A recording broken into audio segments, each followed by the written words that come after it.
सीढ़ी छोड़ दो, साइड हो जाए, साइड हो जाए।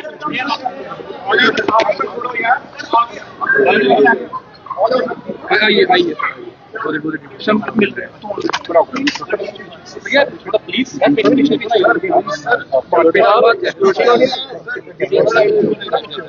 चलो ठीक रहो, तो ठीक है, ठीक रहो, ठीक है।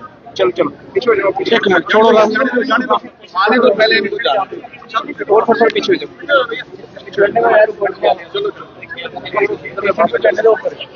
आराम से आराम से। ये तो आप लोगों को मीडिया का बहुत बड़ा रोल है और सोसाइटी को लोगों को अवेयर होना पड़ेगा।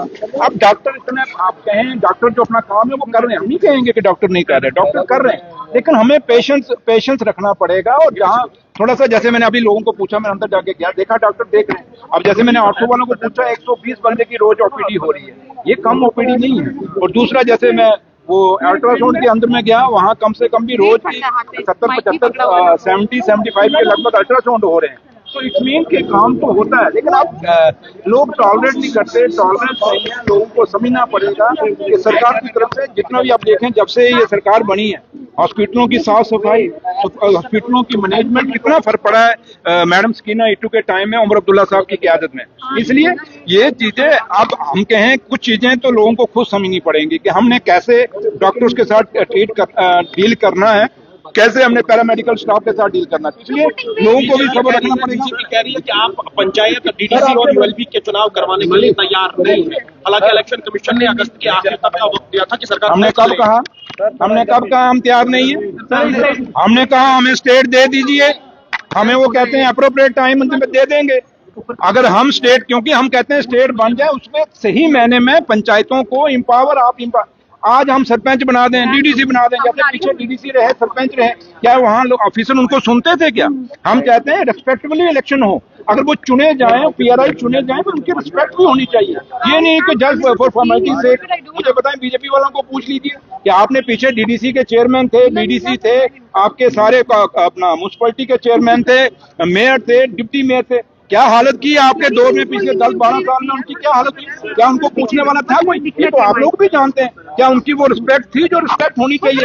एक जो डीडीसी चेयरमैन ऑफिसरों को डीसी को बुलाता था, आते ही नहीं थे, जबकि डीसी उसका प्रोटोकॉल में छोटा था। तो एक डीडीसी जो था वो बुलाता था ऑफिसरों को, वो आते ही नहीं थे। इसलिए ऐसे इलेक्शन क्या करने? जैसे आज ये उमर अब्दुल्ला सरकार है, हमारे पास पुलिस नहीं, हमारे पास IPS IAS कैडर नहीं, तो कौन सी सरकार है? इसलिए हम वो, जैसे हमारे साथ नाइंसाफी हो रही है, हम नहीं चाहेंगे कि पीआरआई के इलेक्शन हो, बाद में उनको कोई पूछे ना, उनकी कदर ना, ऑफिसर उनको जाने पहचाने ना। ऐसे इलेक्शन हम नहीं कराने चाहते, वो फ्रॉड इलेक्शन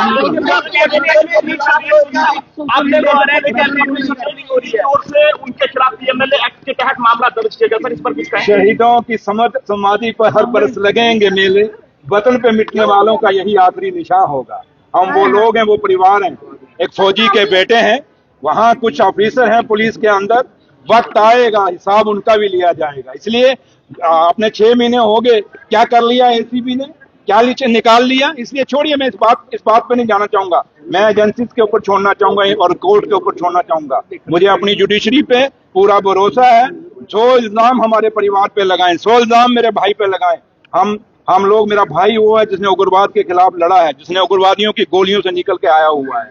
इसलिए मुझे छोड़िए, ये सवाल मैं इसका जवाब ही नहीं देना चाहता, लेकिन इतना जरूर है कि हम लोग, मैं आज मेरी जिम्मेवारी, मैं एक इलाके का MLA हूँ और सरकार का हिस्सा हूँ। मेरी जिम्मेवारी लोगों के लिए। अब मेरे परिवार में क्या होता है वो मेरा कोर्ट, मेरा जुडिशरी फैसला करेगी, या मेरी माँ वैष्णो देवी, माँ बावे वाली, और आप लोग फैसला करिए। इस पे आप लोग जवाब दीजिए कि हम गलत हैं या सही हैं। माइनिंग करते थे, क्या निकला माइनिंग से? इसलिए छोड़िए इन बातों को।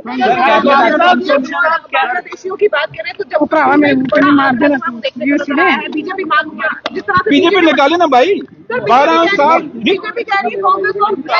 नहीं, हमारा सारा गंद है यार। 70 साल हमने गंद ही डाला। NC ने भी देश में गंद डाला, कांग्रेस ने भी, हमने हिंदुस्तान में क्या, जम्मू कश्मीर हमने विदेशों में भी गंद डाला। हम तो है ही ऐसे गंद डालने वाले लोग हैं। ये साफ सुथरे लोग हैं बीजेपी वाले और PDP वाले। इनको कहो 12 साल आपकी हुकूमत रही, ये रोंगिया क्यों नहीं बाहर निकाले? ये क्यों? ये जो आज ये शराब की दुकानें गली गली में, स्कूलों के बाहर, मंदिर मस्जिद गुरुद्वारों के बाहर में आई, स्कूलों के गेटों के बाहर आई वाइन शॉपें, इसके दौर में आई क्या हमारे दौर में आई? इसलिए बीजेपी की बात आप जब करते हैं जरा उनको पूछ लीजिए। मैंने 15 अगस्त वाले दिन कहा था ना कि हमारी 5 यूनिवर्सिटी हैं, एक भी यूनिवर्सिटी में हमारा वाइस चांसलर जम्मू का नहीं है, एम्स का डायरेक्टर हमारा नहीं है, हमारा IIM IIT में हमारा कोई नहीं, माता वैष्णो देवी यूनिवर्सिटी में कोई नहीं है। क्या हमारे डॉक्टर, हमारे प्रोफेसर इतने नालायक हैं कि कोई वाइस चांसलर नहीं बन सकता जम्मू से, कोई एम्स का डायरेक्टर नहीं बन सकता? इतने नालायक डॉक्टर और इतने नालायक प्रोफेसर हैं जम्मू के। ये बीजेपी से सवाल क्यों नहीं आप लोग पूछते? हमें तो पूछते हो, उनको पूछिए एक भी वाइस चांसलर किसने लगाना है? वो तो गवर्नमेंट, दिल्ली गवर्नमेंट लगा, हम तो नहीं लगा रहे वाइस चांसलर। एम्स का डायरेक्टर कौन लगा रहा है? दिल्ली लगा रही है ना। तो इसलिए वो सवाल पूछिए, ये छोड़िए क्या कहते हैं।